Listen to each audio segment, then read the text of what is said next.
On a gloomy day with heavy rain, a drastic mood change happened. A boy and a girl seemed really down, but they were together, and as their final act of love, they planned to end their lives united. Our protagonist, named Sensei, actually seemed happier, appreciating the heavy rain since it meant no one would panic seeing them fall.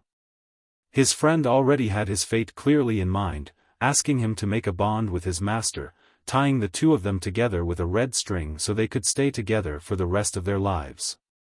So before going through with it, Sensei asked Sachan to finally cheer up because they'd never be separated again. But to their shock, a truck suddenly swerved at high speed towards the two teens, clearly ending their lives as Sensei woke up in a strange castle. He had no idea where he was, but he thought it might be another world after his death, though it seemed too fancy for that. So he kept thinking maybe he was in some kind of dream where art was trending. However, to his surprise, a woman appeared at that moment, making sure all his assumptions were wrong. With a quick greeting, the woman introduced herself as Annette, whose job was to guide everyone who comes to this world, while calling our protagonist an adventurer. As Sensei approached the window, he realized he was in a world different from the one he left. The reason he was in another world was simply that he had been chosen. This world was called Tiara, which Annette said was shrouded in darkness. We also see strange creatures from this new world, where Sensei must become the hero who brings light to Zerg. However, our protagonist still had a lot of questions in his mind, like whether the reason he couldn't do the double love act with Sachan earlier was because of Annette, who quickly confirmed all his suspicions. This made the young man lament his fate even more because his life seemed destined to fail in everything he tried. Even so, Annette didn't bring him here to chat and quickly started telling him everything he needed to do to save this world. That's what she did until she saw a bottle of tranquilizers fall to the floor as Sensei drank them all and quickly returned to the afterlife. Nonetheless, Annette used her purification light as quickly as possible, and with this spell, she managed to save Sensei, who actually wanted her to stop because they were just ruining his plans. But Annette couldn't understand that attitude at all because, after all, the person in front of her was supposed to be the hero who would end the world's evil, and nearly losing this important mission just because of some simple pills was unthinkable. Although Sensei had his own priorities, he made it clear that he didn't care about her bottom-tier mission. This was because he was only looking for a peaceful place to go, whether it was heaven or hell, whichever was closer. This was something Annette couldn't understand because that's not how someone chosen in her world should act. This last point really bothered our protagonist because he never asked to be chosen for anything, making Annette confirm whether he was really the chosen one by asking if he had ever met a truck before arriving here. Sensei confirmed it because it was the same truck that ruined all his plans. This slightly calmed Annette because she knew the truck was part of the lottery to another world, and that Sensei being here was sheer luck. She figured that out of all the truly unhappy people on Earth, only a few were chosen by the heavenly pickup, or rather the sacred teleportation truck, that sent unhappy people to this world to gain everything they couldn't get in their previous lives. Annette called them the heavenly request creatures between worlds. While Sensei continued to take his pills, he heard someone calling him both unlucky and lucky at the same time, because he got to leave his old life to save an entire world, something that should make him happy. This made Sensei even more furious because when he showed his seriousness to Annette, she began to understand that the beautiful truck that changed his life had interrupted the only happy moment in his miserable life, which was the double departure with Sachan. This made Annette realize that she had brought someone who no longer wanted to live in this world or any other, making Sensei scold her for deciding things for other people and thinking that adventures bring happiness to everyone. Before he could leave, Annette knew that Sensei was just a sad human and would soon change his mind about this world. So she quickly showed him the attributes that would definitely appeal to Sensei, because all the humans who came to this world always got super abilities. But unfortunately, she found that our protagonist somehow had high-level poison in his body and was only at level 1 with just 1 life point, even though she had purified him not long ago. Sensei, who was originally from another world, was seen by Annette as being at a very pathetic level. However, this was too much for Sensei, who wanted to leave before losing consciousness in the castle, but Annette wouldn't let him go. Feeling a little guilty, Annette took the opportunity to apologize, admitting that she didn't know about his condition and that maybe he was right to have been brought to this world by mistake. But he wouldn't have a chance to survive if he went out that door because his stats were so weak, which our protagonist quickly accepted, confirming that he was always used to being the weakest and destined to fail. However, this only made Annette sadder, and she quickly admitted all her mistakes while begging Sensei to stay with her a little longer in her world. The simple fact of survival was very complicated, and if he left, a beast would most likely end his life immediately, but the young man didn't care, reminding her that he was just looking for a good place to go to the afterlife. This made Annette realize that she had someone in front of her who really wanted to go. This made the young guide remember a bit about her early days working, where guiding outsiders to her world could only give her satisfaction.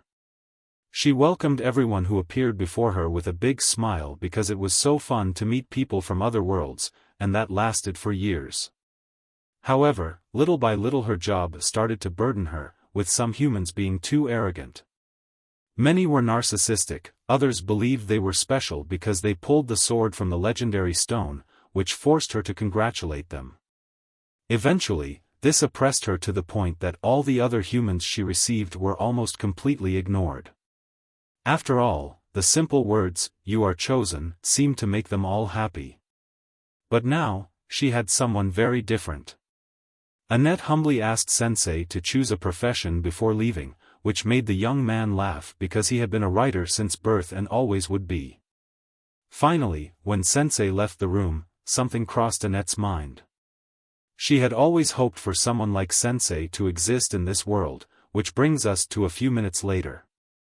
Sensei's adventure in a world whose signs didn't mean much had begun, but so had his headaches. A voice started congratulating him for reaching the Great Plains of Eastern, thus earning 5 experience points. But Sensei couldn't hold out any longer as he always had migraines. To make matters worse, a young girl nearby was caught by a deadly tree.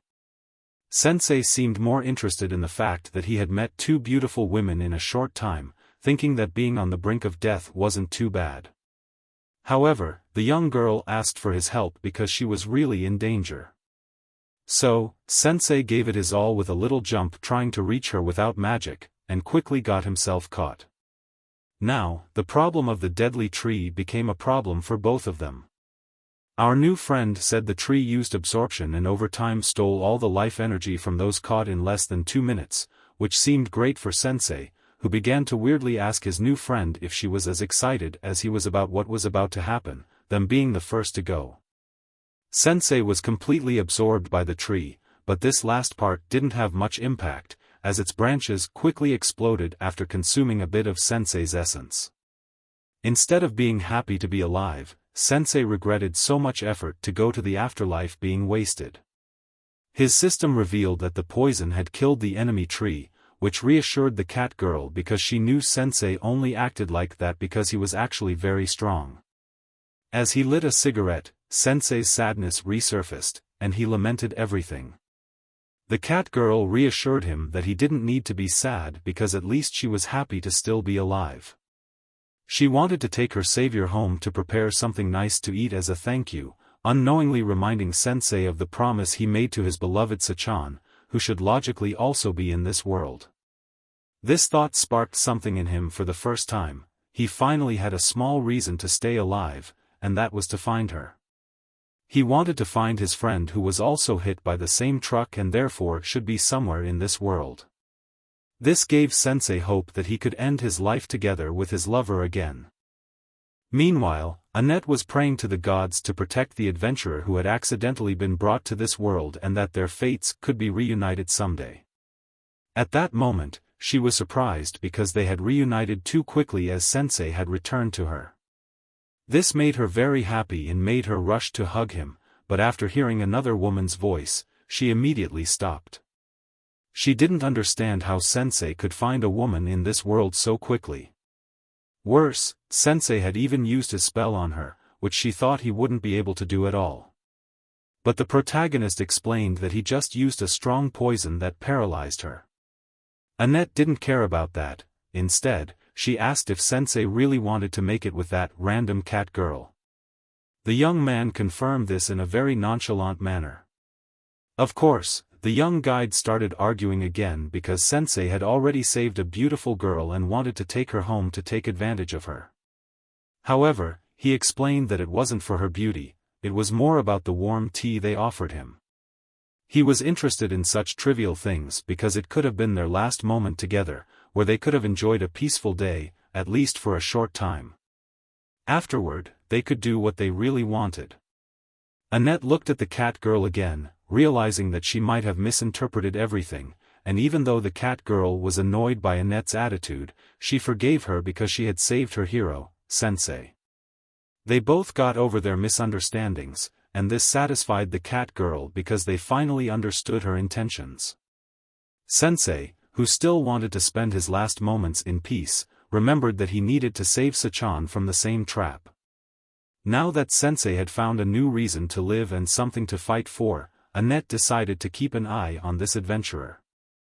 This made her realize that she really did find someone special, and this time it was for the better because, even though he didn't want to save the world, it was clear that Sensei wouldn't be doing anything for anyone except himself.